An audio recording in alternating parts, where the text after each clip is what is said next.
Okay, as people are still trickling in, we're going to go ahead and get started. Got a nice fun packed day for everyone today. So welcome. Thank you for joining us, taking the time out of your busy schedules. This is the second session in our Roadmap to Reflective and Teaching series. I'm joined by my amazing TLC colleagues, Dr. Quincy Conley, Dr. Julie Spear, and Miss Brenda Jackson. So in today's session, we will specifically discuss ways that we can collect and synthesize information about our teaching practices. If you happen to have missed part 1 of the seminar session, no worries. We're going to drop a link to that video recording in the chat here shortly. In the second session of this 3-part series, we're going to focus on how we seek out feedback on our teaching and how we might process that feedback to determine if possible implications of that data might make for some good changes or to reinforce our decisions. So we also hope that you plan to join us as we continue the conversation on March 1st with our 3rd presentation in the series. Julie will present Checking Your Route, a process to reinforce your teaching action plan, and we're going to drop the details again here shortly.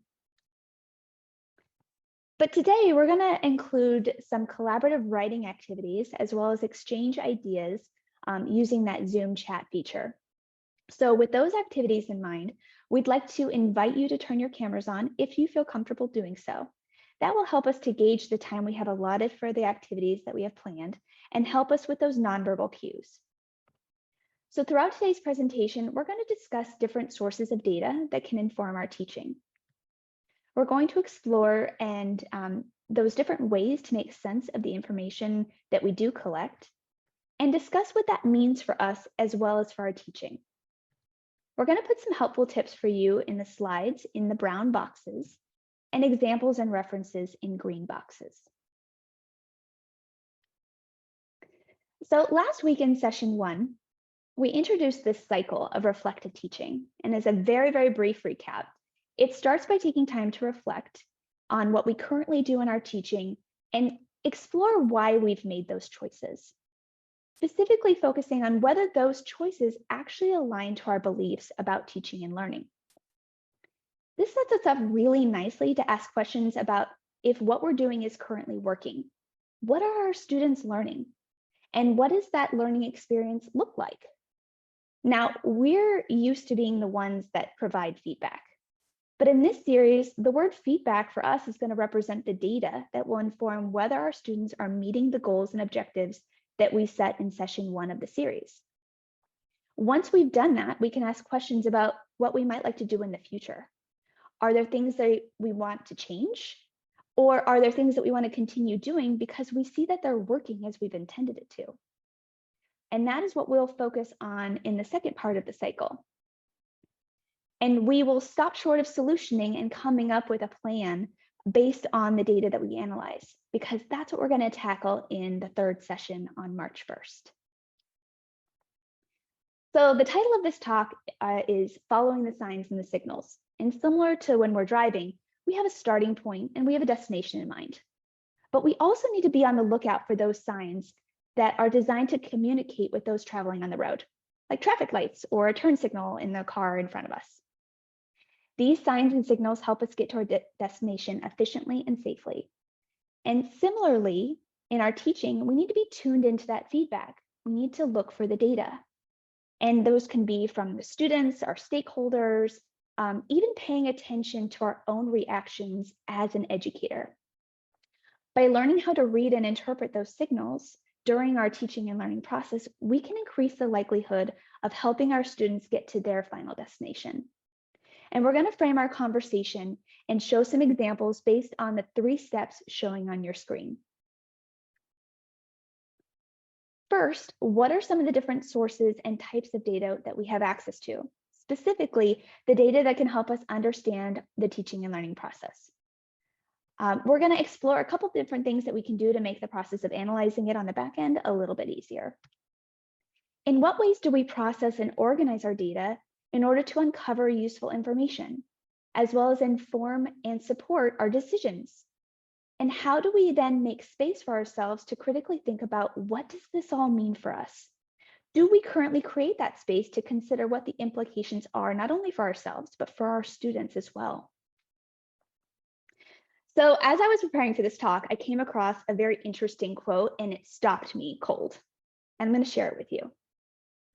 A lot of people use data like a drunk man uses a lamppost for support rather than for illumination. And that quote aside, it really got me thinking. It can be very tempting to collect data on a lot of different aspects of our course.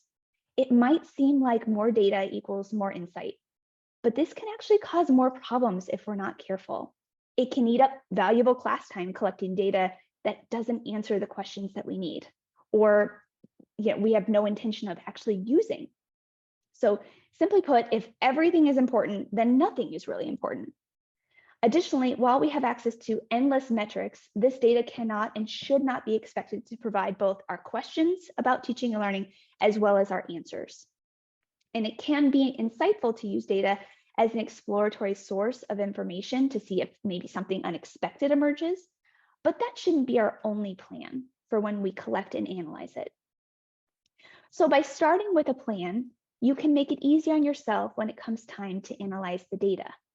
We want to be intentional, and we'll hear more about this later on in the presentation, but having a plan involves collecting the right type of data, using the right tools, and asking specific questions.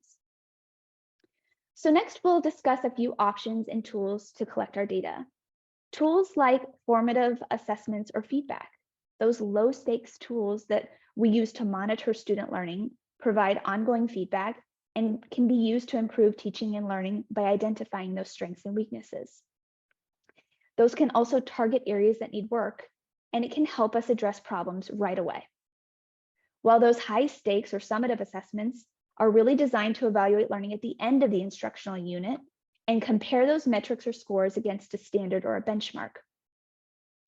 So these are different assessments, but we also need to think about which format we want to collect our data. Qualitative data can be used to answer questions about why is this happening? We turn to this format to examine patterns and themes in our data, and that will be very clear of how we do that later on in today's talk. While quantitative data can help you answer the questions about what's happening, we might use this one to draw out trends and make some generalizations.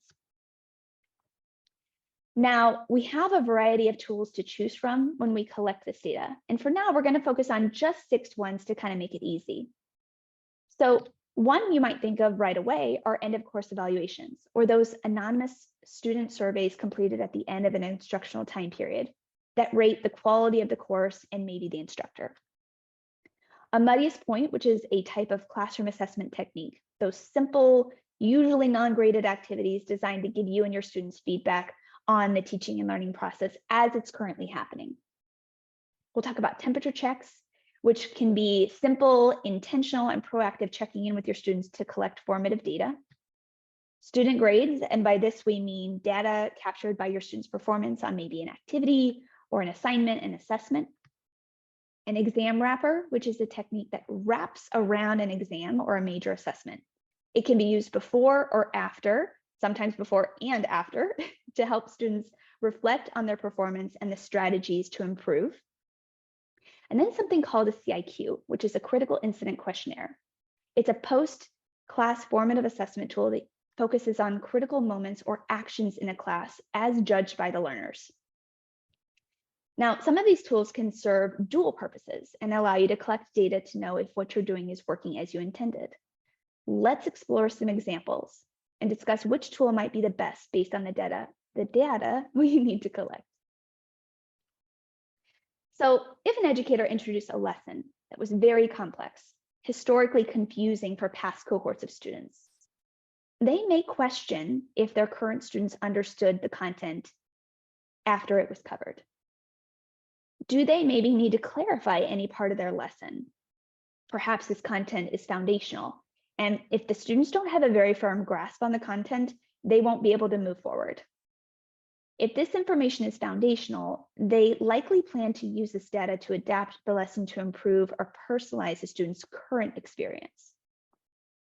So for that reason, the instructor might choose something called a muddiest point, that assessment technique designed to collect information they need to answer those questions. And this assessment would fall in the formative and qualitative portion of our graph, as the prompt is an open-ended question, and we plan to use that data to address the problems immediately. Here's an example of a prompt to collect the data. And this is one of the simpler techniques that takes up very, very low class time. Students are asked to quickly identify what they found the most confusing part of the lecture, maybe a class or an assignment.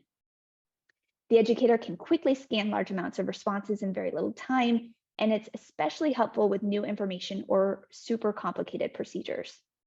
And based on the results, the educator might choose to spend more time on the class on that particular subject. They might conduct a review or distribute an explanatory handout. We're going to put a link to learn more about this in the chat here shortly.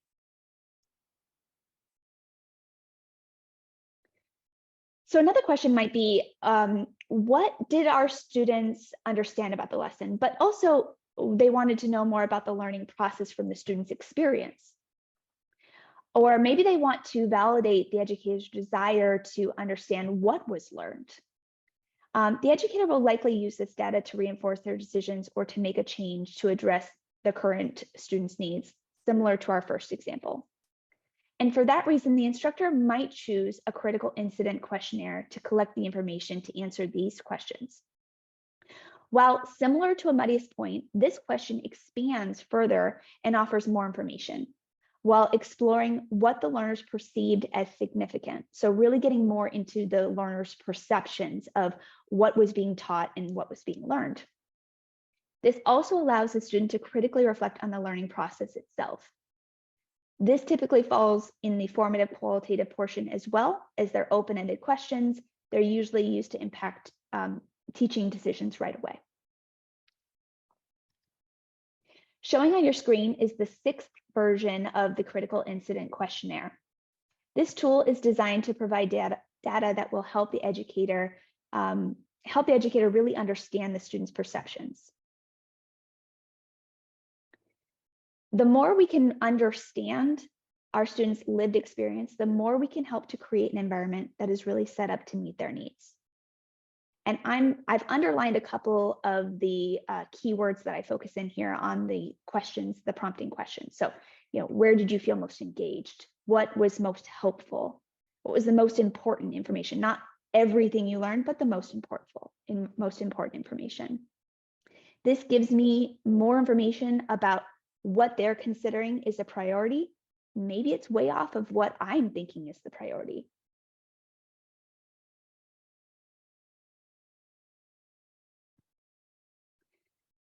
So an educator may need more information about how their students are preparing or planning to prepare for an upcoming assessment. Maybe there's a really big one coming. Or perhaps they want to know which topics are challenging and what support they need from their instructors. An exam wrapper might be the best tool to employ in this situation. The educator could use this data to address a change immediately, or they might choose to use it after the fact, once they've completed the unit. And for that reason, we plotted this tool in this section of the graph as it is adaptable, and it could be used either formatively or summatively. Now, these reflective writing activities are largely a tool to help students review their strategies in relation to their performance on an assessment. The focus is typically on regulating their future learning practices and setting appropriate targets. With that said, there's a lot of really helpful information here, including from the student's process as well. Now, this first part of the activity showing on your screen asks your students to estimate how much time they prepared and to describe the preparation for the assessment. What resources did they use? What tools did they use to prepare for the assessment? The example showing on your screen is one where the student filled it out following the exam.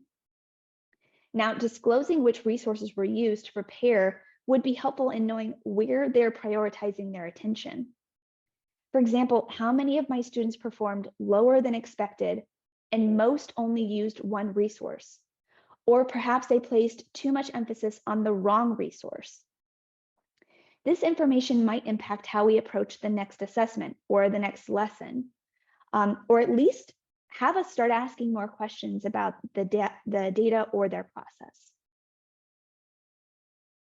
Now, this part of the exam wrapper focuses on the student's perception of where they might be deficient, where they may have been confused about the expectations or instructions or anything that may have impacted their performance. And the instructor may find that a large percentage of the students didn't understand their expectations. And it might spark questions that lead us to examine the language or the actual instructions we gave them. Maybe they're vague. Maybe there needs to be a change there. And as you can see in the example for question 4, more practice, it's a little hard to see. Let me point it out for you.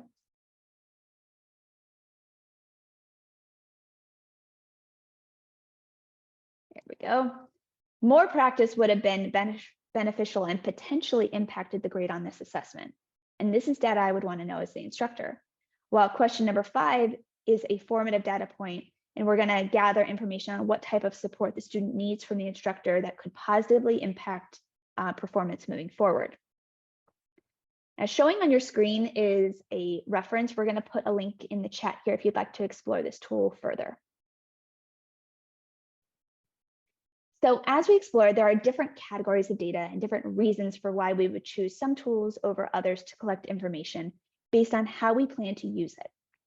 We showed you examples of the ones that you may be a little less familiar with, but I think for most of us, end of course evaluations might be one of the first things we think about when I ask you to name a tool that would provide you data on the effectiveness of the teaching and learning process, especially if these evaluations are often associated with promotion and tenure.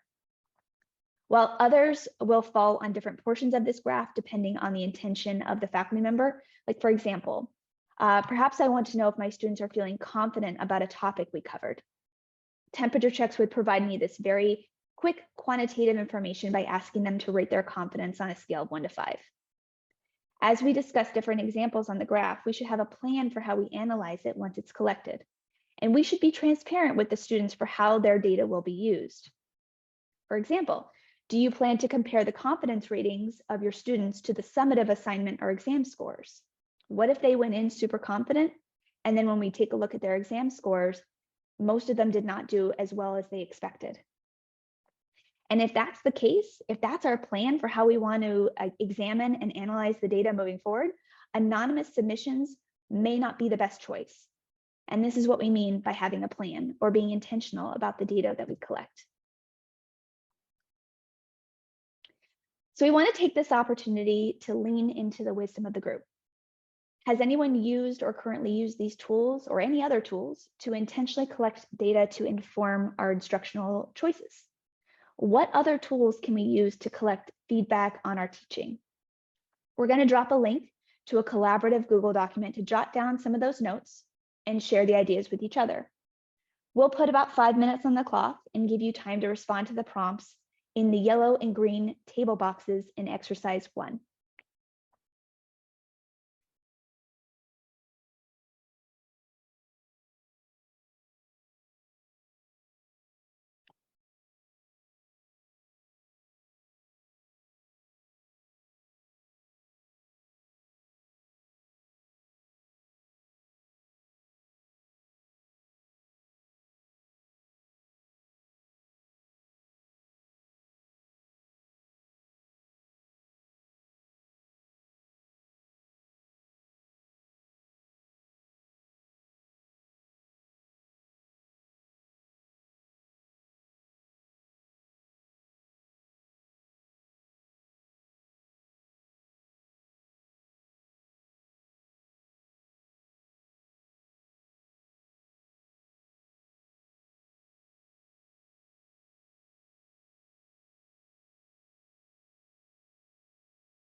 Fantastic. Just about a minute left. So keep jotting down your thoughts here into both the green and the yellow prompts, and then we'll come back together as a group.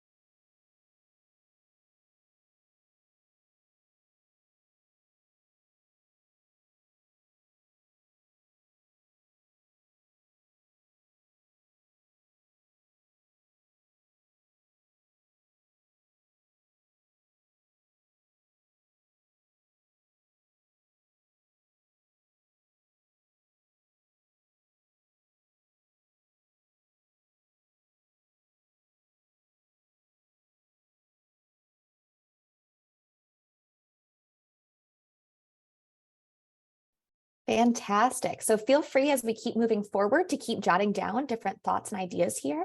I can't highlight all of these amazing suggestions right now, but it's awesome to see different ways people are thinking about surveying their students, both kind of really quick temperature checks, right?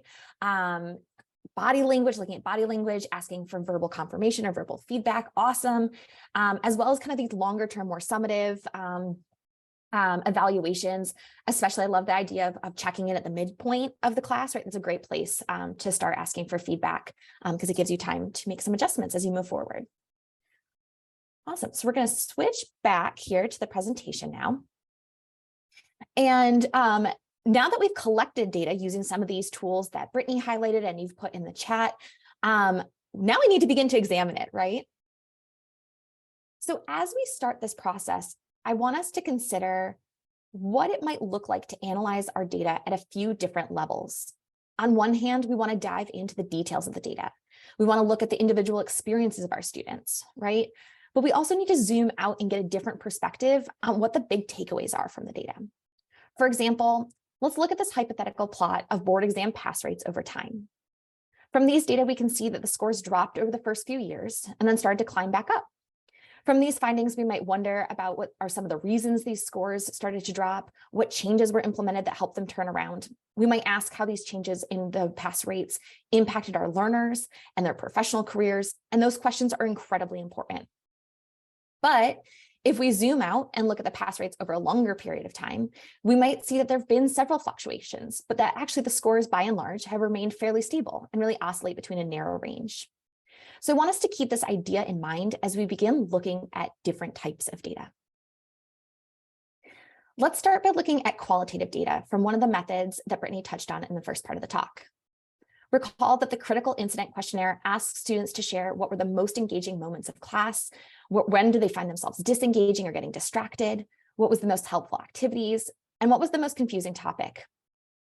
I'm going to put some sample quotes on the screen now that represent hypothetical, but we hope realistic responses to the question about what moments or elements of the class session students found to be most helpful. So we might get quotes like, the most helpful part of class today for me was the small group discussions. My peer offered a really helpful mnemonic device that helped me remember the common causes of chest pain. Another student might have written, I found it helpful to have the example questions to work through because they helped me realize where I had a misunderstanding of the content.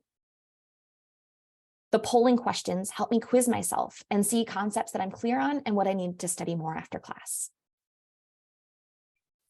I'm not sure yet. I think I need to start the homework before I know. How many times do we see that in responses from students? Maybe quotes like, it was validating to hear Dr. X say this content can be really tricky and to give suggestions on where to focus our studying. Or else maybe I liked when Dr. X shared an analogy. It helped me get a better idea of a complicated process. Or maybe a quote like, I liked the group brainstorm session. So I'd like you to take about 3 minutes. I'll put the timer on in just a second. And I want you to think about what words stood out to you in any of these quotes or what themes you see amongst the responses. When the timer goes off, I'll put a link, or we can use again that link to the collaborative document. We'll put it again for you in the chat in case you missed it. And I'd love if you could add your ideas into the document in the top yellow box of exercise 2. We'll share our thoughts about the qualitative data, and then we're going to do the same in just a minute for looking at quantitative data. All right, so here's 3 minutes on the clock.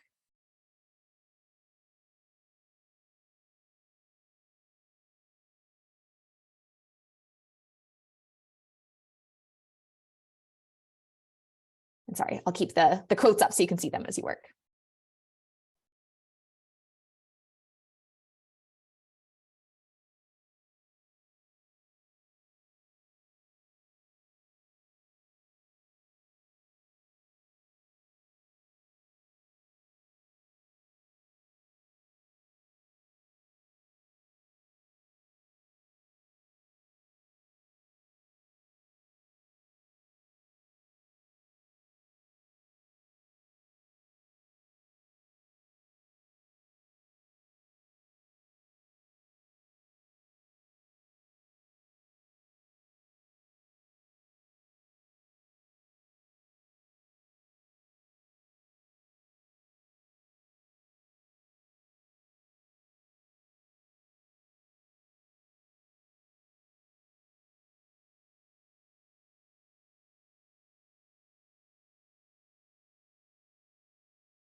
Take another minute and then we'll come back together as a group.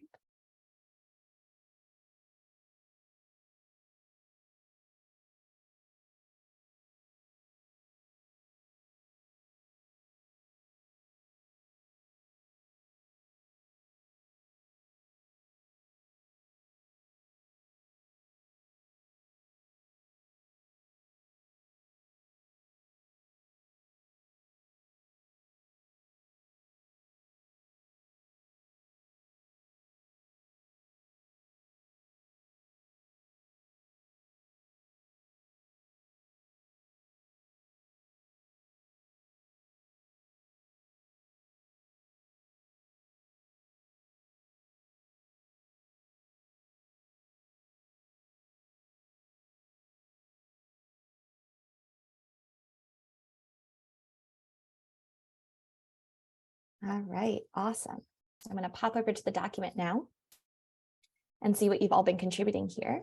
Really excited. So yeah, I'm seeing words like students recognizing areas of weakness or need to study, some self-reflection. That's fantastic. Prior exposure, sharing ideas and examples. Clarifying, validating, absolutely.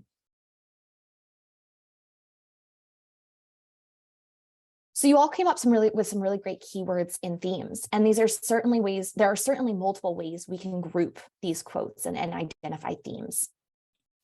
As mentioned by some of you in the Google Doc, we can see that some quotes here discuss the value of peer-to-peer or group discussions.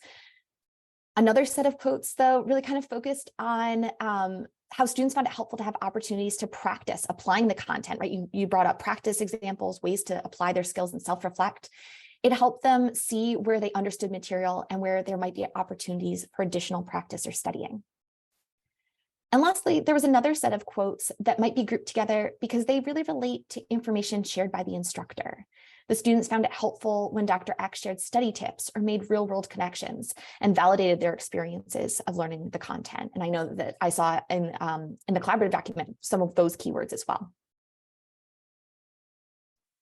So now let's turn our attention to some quantitative data. On the screen, you're seeing hypothetical assessment scores from a class that has a lab component. And we're being shown that the average score in the formative lab assessment is a 90, and the class had a theory-focused written exam with an average of 80.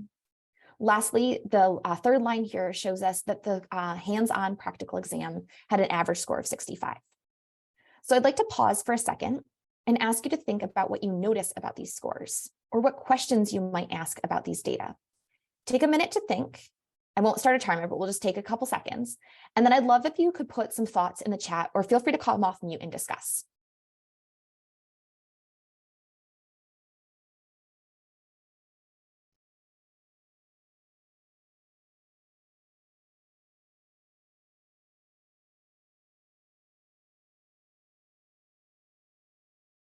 Any thoughts, questions, feelings about these data? Neil, what are you thinking?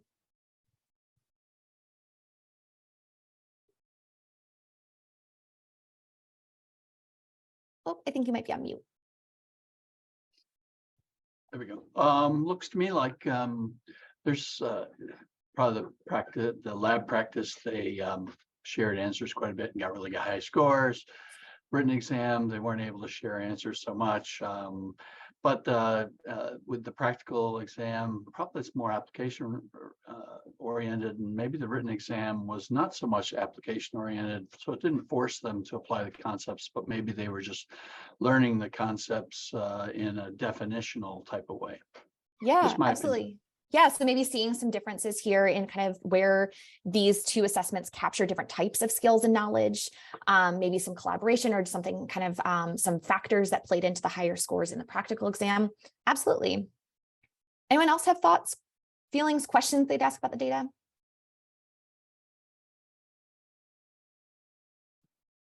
Julie, I'm loving some of them that they're putting in the collaborative document. Oh, Asking, awesome. were there opportunities to practice for the practical exam?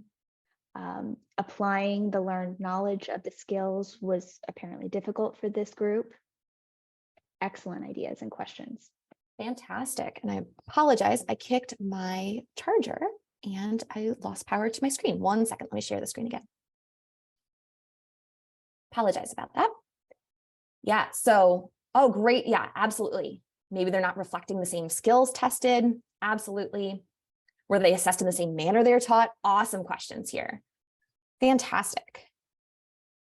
So, like some of you, I was really struck by the fact that we see the formative assessment for the lab was really high compared to the summative practical exam. Neil, this is something you captured as well, right? There's a really big difference here. And as some of you are putting in the chat, there might be real reasons for that. It might be testing different skills. They might be, it might be group work versus individual work. I'm also noticing here, again, like some of you, that the written exam and the practical exam scores felt really different too. So I might immediately ask some questions. Like, I'm really curious about what the spread of the data look like. Here we're seeing the average, right? This is the average score on the assessment, but I'm really curious, were there clusters of scores? Was it distributed more like a standard curve? And I'd also really be interested to know how students scored across these assessments on an individual by individual basis. So to do that, I might make a scatter plot of scores from the written exam plotted against the scores from the practical exam. Here, I want you to imagine that each dot represents the performance of one student. So we're seeing this student's score on the written exam against this student's score on the practical exam, right? I'd like you to take a moment again and think about what themes you observe in these data. And I'd like you to, again, continue to put these ideas in the green box on the handout. So I am going to put 2 minutes on the clock, and then we'll discuss together.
So let's take about another minute.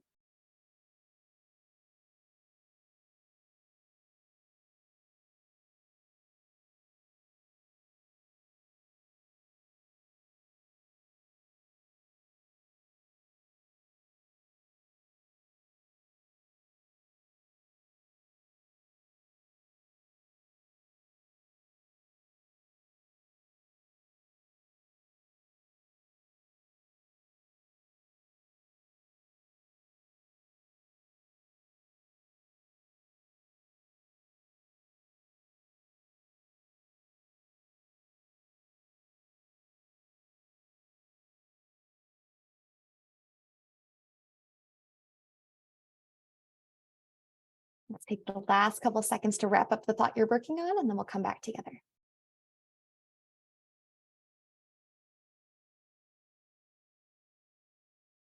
Awesome. So yeah, just looking, kind of skimming through these. Yeah, has the instructor reflected on a disconnect? Maybe there's a disconnect between the lab and the practical. Yeah, some of these students excel particularly in one type of an assessment or another, right? A trend between exams. Do they do well on one versus the other? Not a clear one-to-one relationship. Yeah, outliers potentially, absolutely. So I saw similar themes as you mentioned in the chat as well, or in the document. And I'd like us to first look at the group of students who fell at the top left of the graph. These are students who performed really well on the practical exam, but had lower scores on the written exam. When looking at these data points, we might particularly consider looking into the written exams for these students and seeing what questions they struggled with. For example, maybe these students missed similar types of questions. Maybe students lost points on questions where they were asked to pick the best answer, or they were really conceptual rather than practical. Maybe they missed questions that had cultural references that didn't resonate with them, or that relied on knowledge from a course that the students hadn't taken yet, or a clinical encounter that they hadn't experienced. Next, we might turn to look at the group of students who performed better on the written exam than the practical exam. These students might have really mastered the lower level Bloom skills, like being able to define key terms or understand critical concepts, but maybe these learners found it difficult to apply those ideas to more advanced skills or have difficulty practicing those hand skills.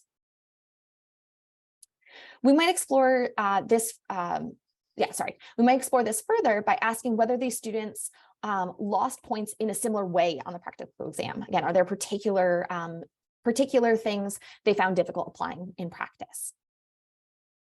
And lastly, let's look at the scores on the lower left. These are students who had lower written and lower practical scores. And one question that might emerge here is whether there might have been signs early in the class that these learners had been struggling to connect concept and develop practical skills, right? So on the last slide, we began to put together different pieces of quantitative data, but at a student by student or even question by question basis. Now I'd like to zoom out, and I'd like us to think about some of the examples we touched on earlier, and I'll bring in some new ones, and we'll across two different axes. The first, student experience, perspectives of our learners liked or what they felt, and their learning outcomes. Remember, this is not a list, but we want to begin looking at this information and how it could look from a zoomed out or 30,000-foot lens. So let's recall that from the critical incident questionnaire results and the written exam scores, we saw that some of the active learning techniques from class, like polling questions and small group discussions, were particularly engaging for learners and also supported students in developing these lower ordered skills that were evaluated on the theory-based summative assessment, that written exam. So we can plot that on the graph here in quadrant 1, because this was an overall positive student experience that led to positive learning outcomes. The same data source, the critical incident questionnaire, also provided us qualitative data that indicated students felt they benefited from in-class practice opportunities, like working together through example questions that they did in small groups. So again, this might fall here in quadrant 1. But we saw that despite overall positive experiences of having those practice opportunities in class, students scored overall very low on the practical exam, which caused students to feel, or might cause students to feel, worried and concerned. And therefore, maybe this wasn't a particularly positive experience for our learners, which might put it somewhere here in quadrant 3. In contrast, other pieces of data might fall in other parts of the axes. For example, let's say we provided our students with a list of key terms and definitions. The intention here might be to provide our learners with a study guide, and the thought being that if we could give them definitions, it would be useful in their study process. Comments on exam wrappers or end of course surveys may have validated that students appreciated being given this document, but perhaps we saw that contrary to our hypothesis, many students missed questions related to these terms on the written exam. This might suggest that many students recognized the definitions, but weren't able to generate their own during the high stakes exam. That data then might fall here in quadrant 4, high student experience, but low learning outcome.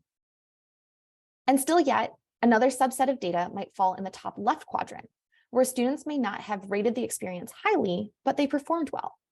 For example, perhaps before the laboratory periods, we asked our students to watch an in-depth video that went over what to expect from the lab and how to use the equipment. Perhaps data from temperature checks suggested that students weren't fond of these videos because it required significant time outside of class and added to their workload. But recall that the students performed really well on those low-stake lab assessments. So this data might suggest that these videos did help students come to the lab prepared for the day's activities. As this data populated in the graph, you might already be thinking, what about these findings? What do these findings mean? And that's exactly where we're going for this last part of the seminar. We're going to now look at the data, keeping in mind the questions, what does this mean? And is what I'm doing working? So let's turn back to this plot. And I'd like to put the question to the group for us to again brainstorm some ideas together in our collaborative document. What implications do you see for some of these findings? And I know it might feel strange, but for now, we're going to hold off on thinking about potential solutions. That's actually going to be the focus of our next seminar series next month. Let's lean in here with creativity to see what we might consider as we take these data together. So I'm going to put 3 minutes on the clock, and then we'll come back together.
Just about a minute now.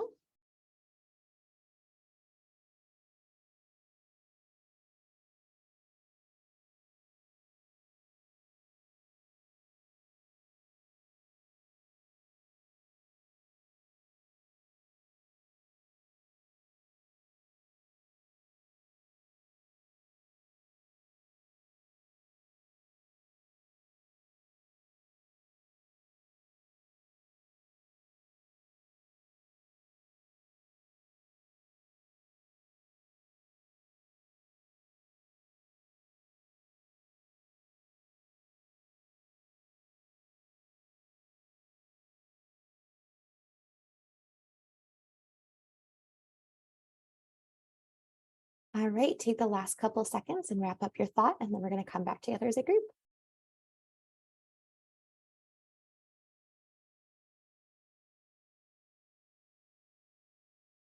Awesome. So I'm seeing comments here like students resonating with active learning, but less on the individual experiences, and learning in groups, but less on the individual experiences. Yet student focused versus content focused, some opportunities for us to think about that. Engaging activities and thinking about the outcomes in mind and alignment. Awesome. Thinking about increasing opportunities for practice. Helping our students understand what expectations are and taking these activities seriously. These are all really, really fantastic. So I'm going to walk through a couple ideas, some of which you've already captured, and some of my questions that I thought as I looked at these data. So something that pops out to me is that the polling and discussions in class seem to be a really successful technique. And we might think about ways we might consider using this tool and continuing to build it into our practice, or even expanding its use in our class or really throughout our teaching. But another implication, as you all pointed out in the chat, or sorry, in the collaborative document, is that perhaps we need to look further into our practice opportunities and the practical exam scores. We can see a bit of a disconnect in these data, and there might be an opportunity, as you mentioned, to continue to explore how we align the practice opportunities in relation to the exam. For example, it might be that before the exam, students have opportunities to practice either on their own or in groups, and might get feedback on some skills rather than others. Perhaps in the practice session, students had 2 hours to perform a task, but maybe the assessment has to be completed in under an hour, right? That might be something that we didn't account for here. What about how do I scaffold the learning, and how do I allow students to develop their proficiency as I remove some of those supports? Is that scaffolded properly and our students kind of guided along that practice or that continuum from novice to expert? This is certainly not an exhaustive list of questions, but seeing this in the data might highlight some ideas we continue to explore. Let's look at the study guide. And I know some of you pointed out some implications here of the study guide in the collaborative document. To me, I want to think about going back to the original goal and think about how it turned out this time.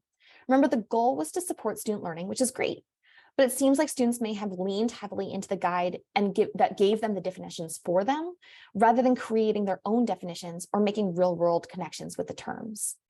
So today, again, we won't begin to think of solutions to this observation, but implications here might center around how we create study materials in our classes that challenge our learners to recall information, put it into context, and use the definitions to move into higher ordered thinking skills, like applying those contexts or definitions.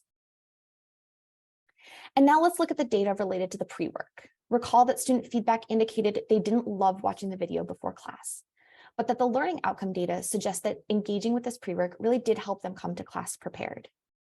We might think about whether it's possible for us to maximize the benefit while also making it a positive learning experience for our students.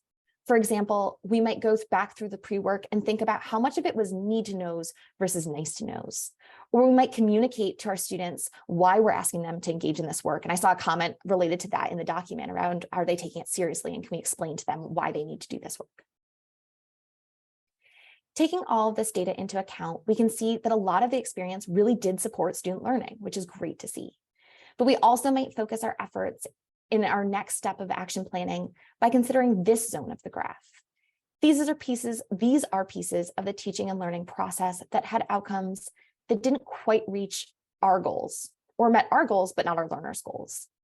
You're all really busy, so focusing on this region can help us maximize our time and effort as we move forward with thinking about our action planning.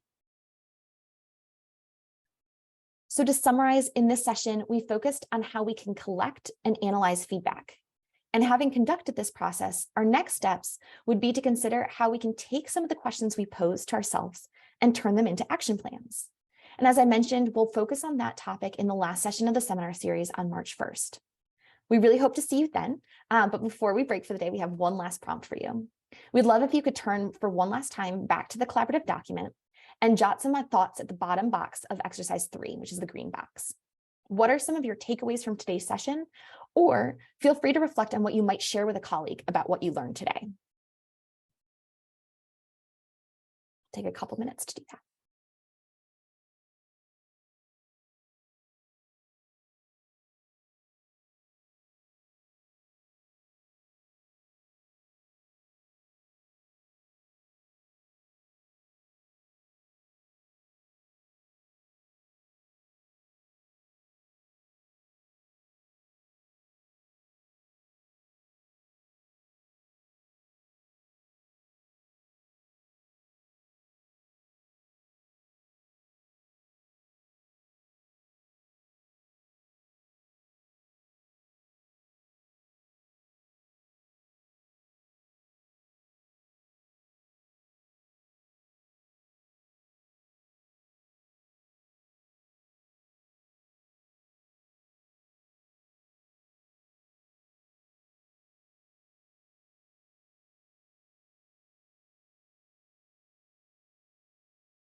So we had a question come through in the chat, and I just want to address it before we wrap up today. The question was around how do we know, sorry, I'm just going to pull it back up to make sure I'm capturing the question correctly. So the question was, what part of the lines got more learning objectives, and what part of the lines where students did and didn't like it, just for the reference for the future? So this is a really great question. I think what we're showing here is not plotted as exactly as we would plot our own classroom data, right? This is hypothetical. But I think this the question is really getting at the subjective nature of some of this, right? And speaks to what are our goals, what are our learning objectives around where we want our students to meet our benchmark. So for example, in this case, if the practical exam score average we saw was 65, and our goal was for students to get a 65 or higher, well, that met the learning goal, right? But I'm not sure that's where we set our benchmark for the most cases, right? And so in, let's say we, our learning objective said that students will be able to complete these practical exams or these hand skills with a success rate of 75 or higher. Well, that really shows us that we've missed the mark here. So I think some of it is subjective or really dynamic, depending on our course context. The other bit is the student experience. And again, that's a little bit subjective, which makes it hard. I know I also really like concrete data, but I think in some cases, some students are going to, like we saw in the CIQ data, some students like different aspects of the learning experience or the learning activity. And some students, they might connect it to something else in a different way. So I think while I'd love to give a concrete answer, I think some of this is subjective, but the idea is to kind of look at it holistically in this zoomed out way to help us begin to connect some of these pieces. And so for that reason, we didn't put numbers on these axes because it's kind of getting a benchmark of, did it fall kind of in this quadrant of data? Did it fall over here? And that can help us make sense of what we're seeing in the class. Did that address the question? Let me know in the chat or feel free to come off mute. Excellent, Julie. The other thing I think you've highlighted really well in this section is that where it falls may start to have you ask questions about, well, do I have the whole picture? That's why maybe turning to maybe the muddiest point or something with some open-ended answers might fill in some of those blanks and might help us figure out the why behind maybe their performance or what may have had them fall in that quadrant. Fantastic, thank you. So we are approaching the top of the hour. We want to thank you so much for joining us today. As always, we will stick around for discussion to answer questions, but we really are excited that you participated, shared your thoughts and insights, and we hope to see you next month on March 1st, 11 a.m. California time, noon Arizona, and 1 p.m. Missouri. So thank you so much for being here today.